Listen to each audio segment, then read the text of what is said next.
tindak penindasan yang terjadi di lingkungan pendidikan yang dilakukan oleh sejumlah remaja putri di Timur Jawa Timur yang diduga menjadi korban perundungan dengan memanggil sejumlah pihak. Bullying merupakan ekspresi menyimpang pada anak dalam upaya pencarian jati diri, peran pendidikan di keluarga dan sekolah.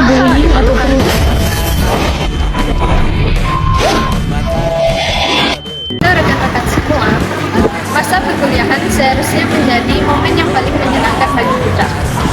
Kampus adalah tempat di mana kita bisa menuntut ilmu, memperluas relasi, dan tumbuh bersama untuk masa depan. Namun, di balik hal-hal positif tersebut, masih ada satu masalah yang seringkali membuat lingkungan kampus menjadi tidak nyaman, yaitu bullying atau perundungan. Banyak yang mengira bullying hanya terjadi di sekolah dasar atau menengah. Namun, nyatanya di lingkungan mahasiswa pun masih sering terjadi. Pernahkah kita berpikir mengapa seseorang juga berstatus sebagai mahasiswa masih melakukan perundungan? Pada fase ini, ego dan keinginan untuk dilihat secara sosial masih sangat tinggi pada diri seseorang. Ketika mereka ingin terlihat lebih hebat atau lebih dominan, mereka terkadang memilih jalan yang salah. Mereka mulai mengejek, berundung, atau membentuk kelompok untuk menyudutkan orang lain. Tujuannya hanya satu, yaitu agar seseorang terlihat kecil untuk melindungi ego mereka.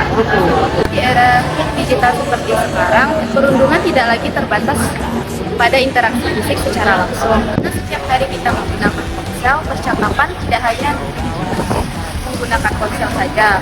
Perundungan pun ikut berpindah ke ikut percakapan, media sosial, hingga akun-akun anonim kampus. Merasa bebas saat menuliskan kata-kata kasar atau memberikan berita palsu.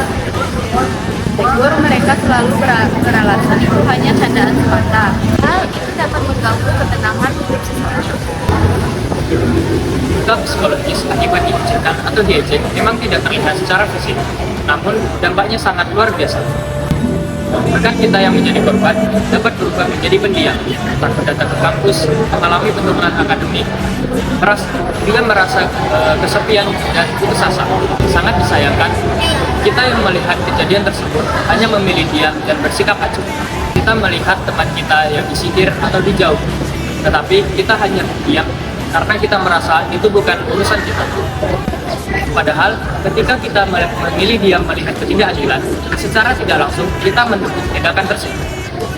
Teman-teman, mulai hari ini berhentilah kita menjadi penonton yang pasif.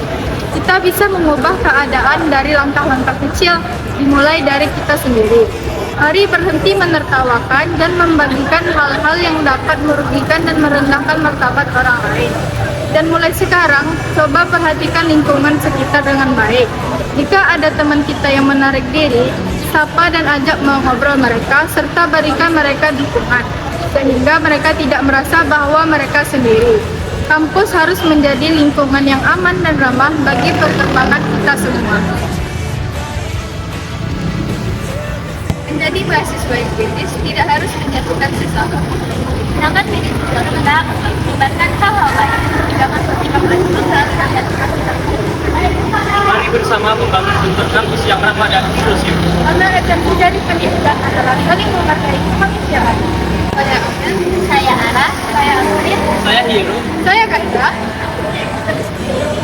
Mari bersama stop perundungan di kampus kita.